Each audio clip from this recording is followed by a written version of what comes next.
ఇప్పుడు మూసి సుందరీకరణ ప్రాజెక్టు 1,50,000 కోట్లు అంటున్నారు. ఒకవేళ ఇది జరగకపోతే నెక్స్ట్ ఆ జిల్లాలు ఉన్నాయి కదా, నల్గొండ జిల్లాకి ఎట్లాంటి నష్టం వాటిల్లుతుంది? ఇప్పటి వరకు ఎటువంటి నష్టం ఆల్రెడీ జరిగిపోయింది. చూడండి, 1,50,000 కోట్ల 1,00,000 కోట్ల 50,000 కోట్ల రియల్గా ఇంకా ఏం కాలేదు.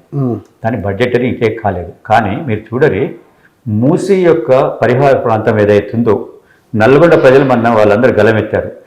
మేము భువనగిరి నుంచి రావన్నపేట్, ఆలేర్, చౌటుప్పల్ ఏరియా, సూర్యాపేట్, నల్గొండ వాళ్ళందరూ ఈ యొక్క మూసి నీళ్లతోటి మా యొక్క పంటలు కూడా ఆ యొక్క వరి వేస్తే ఆ వరి అన్నం 2 రోజుల కంటే రోగాలు వస్తున్నాయంట. క్యాన్సర్, కూరగాయలు వేస్తే కూరగాయలతో ఉన్న వాళ్ళకు, కొందరు స్త్రీలకు వాళ్ళ సమస్యలు వాళ్ళకు వస్తా ఉన్నాయంట. ఈ విధంగా అంటే దీనివల్ల ఇంకా ముందు ముందు ఇది ఎన్ని సంవత్సరాలు జరుగుతా ఉంది సార్? ఆల్రెడీ అక్కడ ఒక ఫ్లోరైడ్ ఇబ్బంది ఉంది, దాంతో పాటు ఇది ఒక అడిషనల్. అంటే ఇప్పుడు ఈ యొక్క అపోజిషన్ లీడర్స్ ఏమనుకుంటుండ్రు, ఎట్లయినా నల్గొండ వాళ్ళు ఫ్లోరైడ్ తోటి వాళ్ళ కష్టాలు తెలుసు కదా, ఇది మీరు కష్టపడండి అంటుండ్రు. ఓకే, వాళ్ళు కష్టపడతారు, కానీ మూసీలో నివసించే ఆ ప్రాంతంలో కష్టపడుతున్నారు కదా. మీరు నల్గొండ ఎంటైర్ జిల్లాలో 2/3 నల్గొండ డిస్ట్రిక్ట్ ఈ యొక్క మూసీతోటి చాలా ప్రజలకు నష్టమవుతుంది. ఆ భూములు కూడా ఎందుకు పనికిరాకుండా పోతాయి. ఆ నీరుతోటి ఏ పంట పడినా కూడా ఆ నీరు తాగిన పశువులు, ఆ నీరు తాగిన గొర్రెలు ఏది కూడా తినేదానికి అర్హత లేకుండా పోతుంది. అలాంటి పరిస్థితులు ఉన్నప్పుడు మనం ఫ్లోరైడ్ తోటి ఇన్ని రోజుల నుంచి కొట్లాడి ఇప్పుడిప్పుడే ఫ్లోరైడ్ రూపుమాపాము. మళ్ళీ ఇది ఒక కొత్త ముప్పు అనేది ప్రజలకు రాబోతుంది. కాబట్టి ముందటనే దీన్ని ఏ విధంగా సరి చేయాలా అంటే అట్లీస్ట్ ఈ రోజు మూసీలో ఉంది, అక్కడ మిగతా కార్యక్రమాలు ఎక్కడ చేయాలి, వాళ్ళ రోజువారీ కాలకృత్యాలు ఎక్కడికి పోవాలి, అది మూసీలో పోవాలి. అక్కడేం డ్రైనేజ్ లేదు కదా. ఒక పక్కన మీరు చెప్పే కారణం ఒకటైతే, ఇప్పుడు బీజేపీ కిషన్ రెడ్డి గారు కూడా లేటెస్ట్గా కావచ్చు, మిగతా నాయకులు సరే మూసీ సుందరీకరణకు సంబంధించి ఇది చేస్తారు. ఇక్కడే మిగతా హైదరాబాద్ ఏదైతే అక్కడ ఉన్నటువంటి మూసీ బయట నివసించే వాళ్ళకు కూడా డ్రైనేజీ అంతా మూసీలోకి వెళ్తుంది, ముందు డ్రైనేజీ నిర్మించండి అంటున్నారు.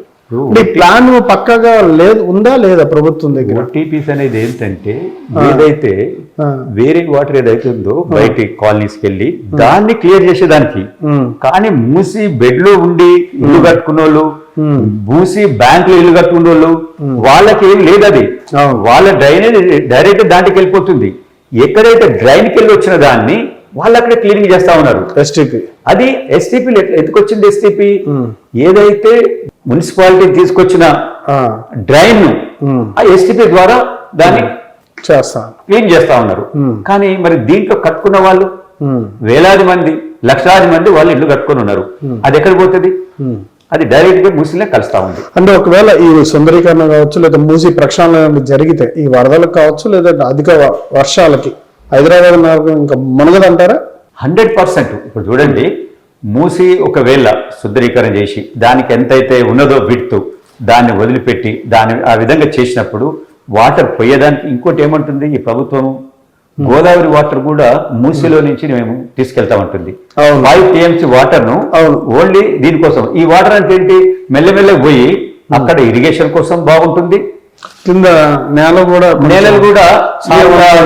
మురికి దాంతో ఉన్నదాన్ని కూడా క్లియర్ అవుతుంది. సో ఎప్పుడు క్లియర్ అవుతుంది, ఏ విధంగా అయిందంటే దీనికి అన్ని వర్గాలు పనిచేయాలా, అపోజిషన్లు పనిచేయాలా. సెంట్రల్ లో బీజేపీ ఉన్నది, మీరు ఇవ్వండి. మీరు ఇప్పుడు నార్త్ లో పెద్ద ఎత్తున గంగా ఇప్పుడు ప్రక్షాళన చేస్తా ఉన్నారు కదా, అదే విధంగా దీనికి కొంత అమౌంట్ ఇవ్వండి. ఇప్పుడు 50,000 కోట్లు 1,00,000 కోట్లు అయిందంటే మీరు మీరు దానికోసం పెట్టండి. ఫ్యూచర్ లో వంశీ గారు మోస్ట్ ఆఫ్ ది పీపుల్ అందరు సిటీలోనే ఉంటారు. ఈ రోజు తెలంగాణ 3.5 crore పాపులేషన్, మీకు 1.5 crore హైదరాబాద్. మరి ముందు 2.5 కోట్లు అవుతుంది. అది 1.5 crore ఉన్న సిటీలు ప్రపంచంలో ఎన్ని ఉన్నాయి చెప్పండి? మన ఇండియా దాటితే ప్రపంచంలో ఏది లేదు, ఎక్కడ లేదు. లండన్, న్యూయార్క్ ఏమన్నా ఉంటే ఉంటాయేమో, అంతే తప్ప. అంటే ఇలాంటి సిటీని ఇదే విధంగా వదిలిపెడితే అందరం మనం ఏదో మేము పబ్బం పట్టుకొని పోతామంటే ఫ్యూచర్లో చాలా నష్టం జరుగుతుంది ప్రజలకు. అంటే మూసి మురికి వాళ్ళు ఉండేటోళ్ళు ఎక్కువ నష్టపోయేటోళ్ళు వాళ్ళు. మూసి పారుదల ఏదైతే ఉందో కింది జిల్లాలు, అంటే ముఖ్యంగా నల్గొండ జిల్లా, వీళ్ళిద్దరే పెద్ద ఎత్తున ఫ్యూచర్లో నష్టపోయేదానికి ఆస్కారం ఉంది. సో ఈ రోజు ఇది కంట్రోల్ చేసినప్పుడే అట్లీస్ట్ కొంతనైనా మనం దాన్ని అరికట్టేదానికి ఆస్కారం ఉంటుందని నా భావన.